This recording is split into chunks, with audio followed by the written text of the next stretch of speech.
Welcome to my channel that is e learning with Anu. So आप देख सकते हैं आपको इस प्लेटफॉर्म पे अलग अलग टॉपिक पे वीडियोस प्रोवाइड की जा रही है। सो मॉर्निंग में भी मैंने आप लोगों के लिए एक बहुत ही इंपॉर्टेंट वीडियो प्रोवाइड की थी जिसमें मैंने आपको एंटोनिम से रिलेटेड 5 इजी वर्ड्स प्रोवाइड किए थे। सो प्लीज़ वो वीडियो जाके ज़रूर देखें। सो अब मैं आप लोगों को 8 to 14 जून का पार्ट 2 आप लोगों को करंट अफेयर क्विज प्रोवाइड करने वाली हूँ। सो वीडियो को एंड तक मिड तक ज़रूर देखिएगा। फर्स्ट पार्ट में आप लोगों को पहले ही प्रोवाइड कर चुकी हूँ। सो प्लीज़ वो वीडियो भी जाके ज़रूर देखें। आप लोगों के लिए बहुत ही ईजी और बहुत ही अच्छे क्वेश्चन प्रिपेयर किए गए हैं।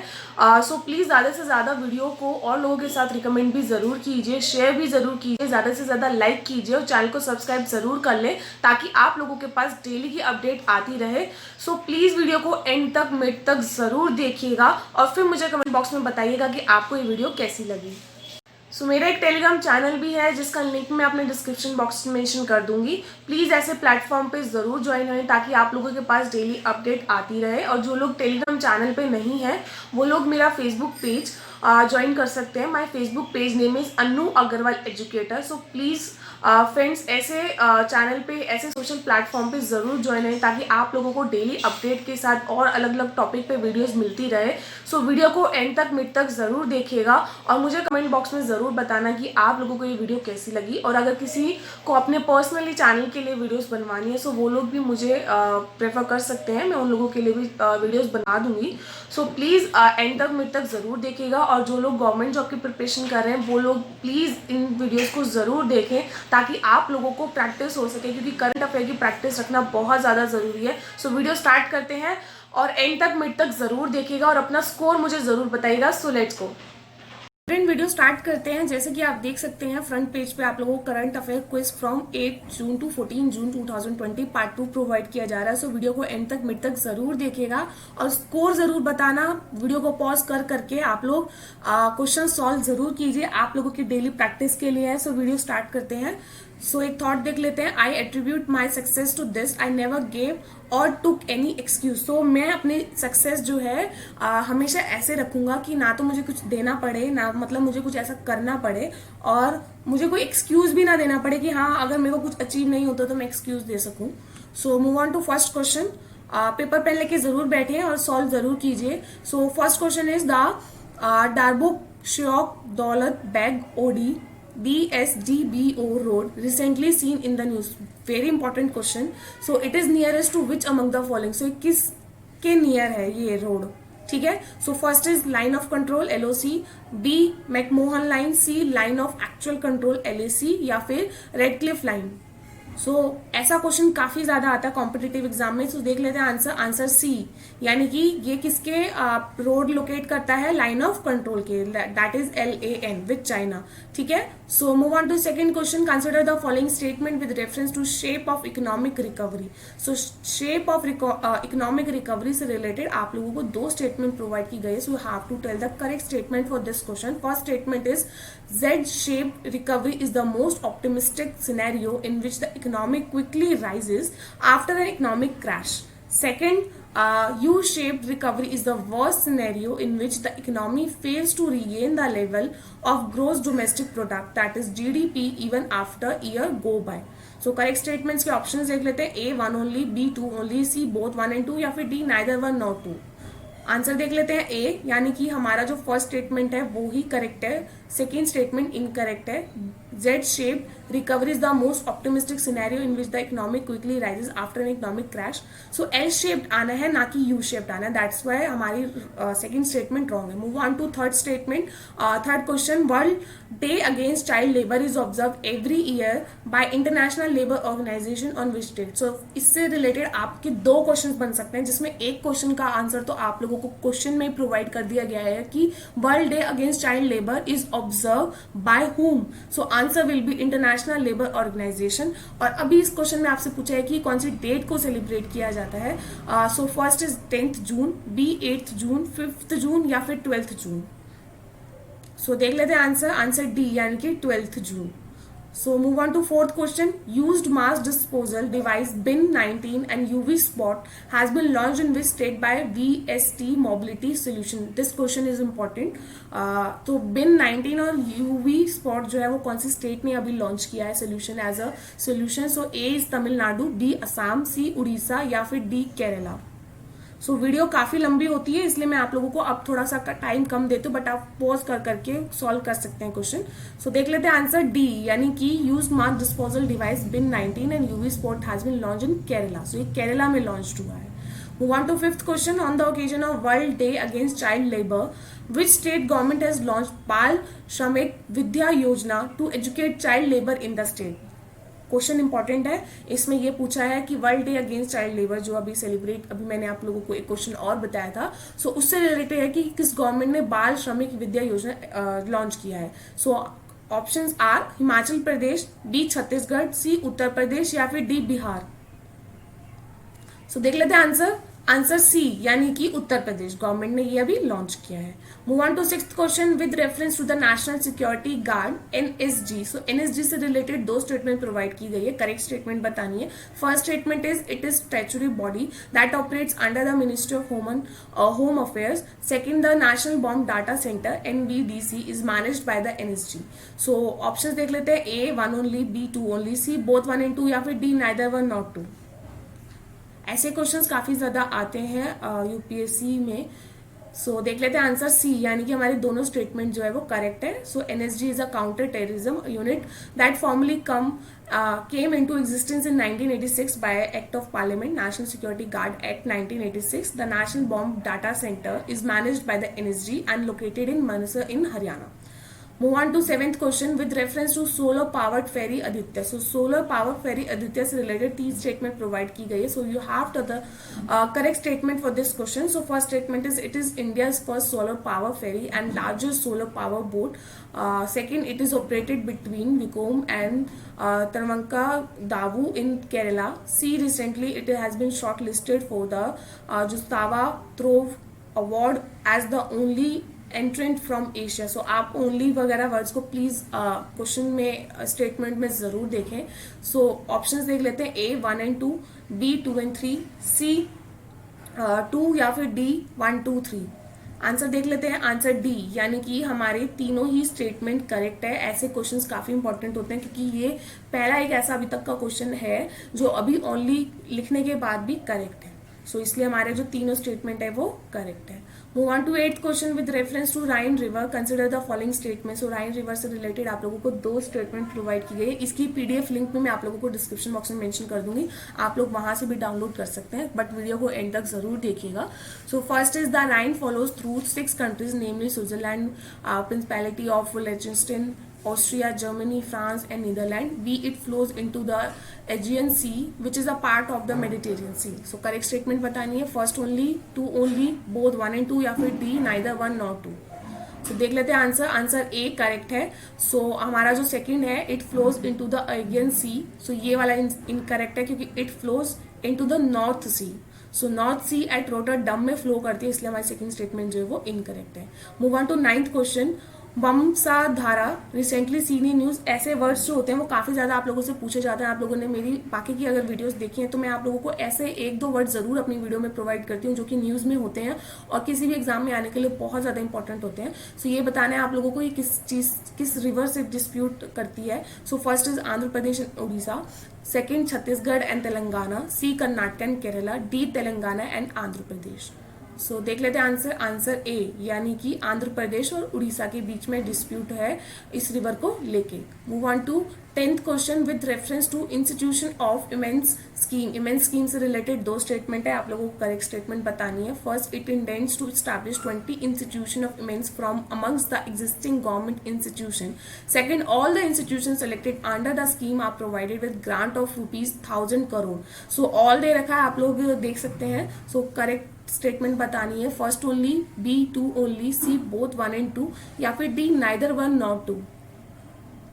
तो देख लेते हैं आंसर, आंसर डी यानी कि हमारी दोनों ही स्टेटमेंट इनकरेक्ट है। सेकंड स्टेटमेंट तो आप ऑल से इसको इनकरेक्ट कर सकते हैं और फर्स्ट स्टेटमेंट भी हमारी जो है वो इनकरेक्ट है क्योंकि वहां पे 20 की जगह 10 है, ठीक है। और इसमें ये बोला है, इसमें बोला है कि it intends to establish 20 institutions, so 20 की जगह 10 आएगा। So IOE is a government scheme to provide regulatory architecture for setting up of upgrading of 20 institution, 10 from public sector and 10 from private sector. That's why हमारा जो first statement है वो incorrect है। Move on to 11th question, Athirappilly hydro electric power project recently seen in news, so ये कौन सी river से related है ये बताना है। ये भी क्वेश्चन काफी ज्यादा इंपॉर्टेंट है क्योंकि आजकल ज्योग्राफी में रिवर, माउंटेन, प्लेट्यूज, ये सब इन चीजों से काफी ज्यादा क्वेश्चंस पूछे जा रहे हैं, लोकेशन वाइज क्वेश्चंस पूछे जा रहे हैं। सो आप लोगों को बताना है किस रिवर से है। So first is चलाकुदी, B Pariyar, सी कावेरी या फिर डी वैगई।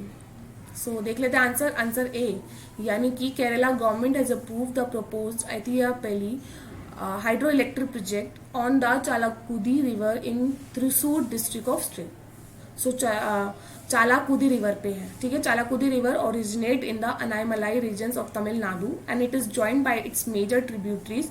कौन कौन से ट्रिब्यूटरीज को ज्वाइन करते हैं आप लोग ये पढ़ लीजिएगा। So move on to 12th question. Consider the following statement. दो स्टेटमेंट प्रोवाइड की गई है, you have to tell the correct statement for this question. Question is very important. So first statement is Quality Council of India is a constitutional body. Second, it mandates is to establish and operate the national accreditation structure. So options देख लेते हैं, 1 only, B 2 only, C both 1 and 2 या फिर D neither 1 nor 2.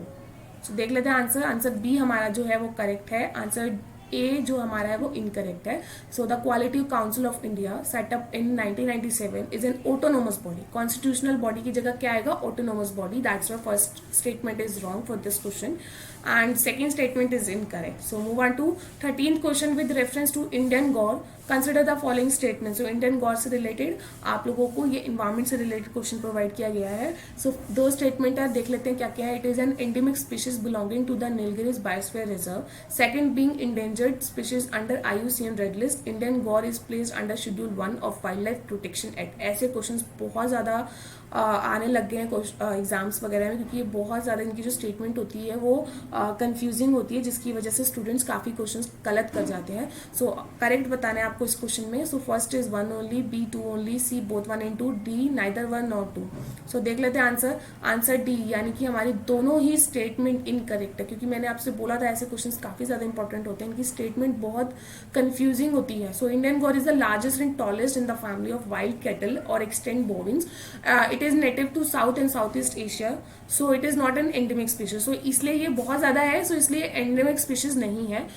दो Indian Gaur is placed under schedule 1 of wildlife protection act 1972, the IUCN listed Indian biosphere as vulnerable. So vulnerable है। इन्होंने अभी क्या बोला था कि इंडेंजर्ड नहीं है, ठीक है। So move on to 14th question. I flows Mumbai recently seen in the news related to. I flow से रिलेटेड आप लोगों को मैंने एक सेपरेट वीडियो प्रोवाइड किया है, सो प्लीज वो वीडियो जाके जरूर देखें। उसमें आप लोगों को कंप्लीट इन्फॉर्मेशन इस टॉपिक से रिलेटेड प्रोवाइड की गई है। सो जिन्होंने वो वीडियो देखी है वो ये क्वेश्चन बहुत ही आराम से कर सकते हैं। सो इस क्वेश्चन में आप लोगों को बताना है कि जो आई फ्लोज मुंबई है वो किस चीज से रिलेटेड है। And app to trace COVID-19 patient, B aviation guidelines for drones, C mechanism to recharge ground water या फिर D flood warning system. So देख लेते हैं आंसर। आंसर डी यानी कि फ्लड वार्निंग सिस्टम है, डेवलप किया earth science, ministry of earth science ने। सो प्लीज ये वीडियो जाके जरूर देखें अलग से मेरी प्लेलिस्ट में। Move on to 15th question with reference to GST council. GST council से रिलेटेड दो स्टेटमेंट प्रोवाइड की गई है, करेक्ट स्टेटमेंट पूछी है। First statement is it is statutory body established by good and service act 2017। काफी time हो गया, 2017 में हुआ था लॉन्च, बट फिर भी कई बार क्वेश्चन पुराने करंट अफेयर से रिलेटेड भी आ जाते हैं एग्जाम में। Second, it is a federal body where every decision shall be taken by a majority of not less than 2/3 of the vote of members present and voting. So first is 1 only, B 2 only, C both 1 and 2 या फिर D neither 1 nor 2. सो D जो है हमारा यानी कि दोनों ही statement हमारी क्या है? इनकरेक्ट है। So it is a constitutional body. So statutory body नहीं है, कॉन्स्टिट्यूशनल बॉडी है। That's why first statement is wrong for this question. It makes recommendation to the union and state government on issue related to goods and service tax and introduced by the constitution 100 and first amendment act. So ये जो act है ये 101 amendment act में 2016 में pass out हुआ था और ये कॉन्स्टिट्यूशनल बॉडी है अंडर आर्टिकल 279A। और every decision of goods and services tax council should be taken at a meeting by majority of not less than 3/4 of the votes of members present and voting in accordance with the following principle. ठीक है। So move on to 16th question with reference to mentioned scheme is not implemented by small farmers agri business consortium, that is SFAC। So SFAC से related आप लोगों को इस question में ये बताना है कि इन चारों स्कीम में से ऐसी स्कीम बताए जो इसके अंडर नहीं आती है। बहुत ज्यादा क्वेश्चन इंपॉर्टेंट है ये वाला, आज की स्लाइड का मोस्ट इंपॉर्टेंट क्वेश्चन है ये। सो ऑप्शन है equity grant and credit guarantee fund, और बी है venture capital assistance scheme, C national agriculture market NAM scheme, और डी है प्रधानमंत्री फसल बीमा योजना। सो देख लेते हैं आंसर डी, यानी कि प्रधानमंत्री फसल बीमा योजना जो है वो इस स्कीम के अंडर नहीं आती है। तो small farmers business agri business consortium SFAC was established in 1994 में established हुई, रजिस्ट्रेशन एक्ट अंडर 1860 में, ऑटोनोमस बॉडी है और प्रमोट कौन करती है, ministry of agriculture and farmers welfare. So ये काफी ज्यादा एक ही ये जो फर्स्ट पैरा है इसी में से आप लोगों के कितने सारे क्वेश्चंस बन सकते हैं। सो इसलिए बोलते हूँ वीडियो को मिड तक एंड तक जरूर देखिए, क्योंकि आपसे मिनिस्ट्री जरूर पूछी जाती है एग्जाम में कि कौन सी मिनिस्ट्री कौन सी स्कीम को लॉन्च करती है। So its objective is to promote agribusiness by encouraging institutional and private sector investment and linkage to ensure the empowerment of all the farmers in the country. Few important scheme कौन सी है जो SFAC के under आती है। So equity grant and credit guarantee fund scheme, venture capital assistance scheme, farmers producer organisation scheme, national agriculture market scheme. So ये इनके under आती है।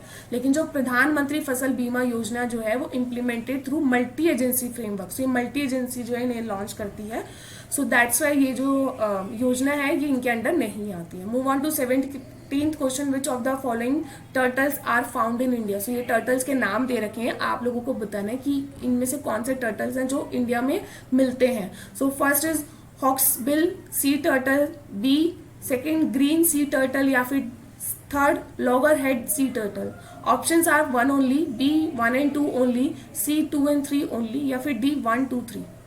सो देख लेते हैं आंसर डी, यानी कि सारे ही टर्टल जो है वो इंडिया में पाए जाते हैं। Move on to 18th question. However, Japan has performed well economy despite its economy being deflationary. What could be reason for this? So आपको बताना है कि जापान जो है उसकी इकोनॉमी वेल है बट वो फिर भी नीचे जाती जा रही है, उसकी इकोनॉमी क्यों? So first is rich mineral resource of Japan, B robust democracy and good governance, C technological development, या फिर D international partnership with developed nations like US। So देख लेते हैं आंसर सी, यानी कि हमारा थर्ड स्टेटमेंट टेक्नोलॉजिकल डेवलपमेंट से related correct है। Move on to 19th question, please video को एंड तक जरूर देखें, आप लोगों के लिए बहुत इंपॉर्टेंट क्वेश्चंस प्रोवाइड किए जा रहे हैं। So consider the following statement India Nepal boundary. India और नेपाल बाउंड्री से रिलेटेड 3 स्टेटमेंट प्रोवाइड की गई है। First statement is Mechi river marks the eastern boundary of Nepal with India, Sharda river marks the western boundary of Nepal with India, third Sugauli is located in the state of Uttar Pradesh. So correct statement बतानी है। अभी India और नेपाल का भी काफी ज्यादा इशू हुआ है मैप को लेके। सो इंडिया और नेपाल के रिलेटेड आप लोगों को काफी ज्यादा इन्फॉर्मेशन प्रोवाइड मैं कर दूंगी एक और अलग से वीडियो में। सो प्लीज आप लोग ये करेंटली अभी जो टॉपिक्स चल रहे हैं इन टॉपिक्स को जरूर फॉलो कीजिए। So first option are 1 and 2 only, B 2 and 3 only, C 1 and 3, या फिर डी 1 2 3।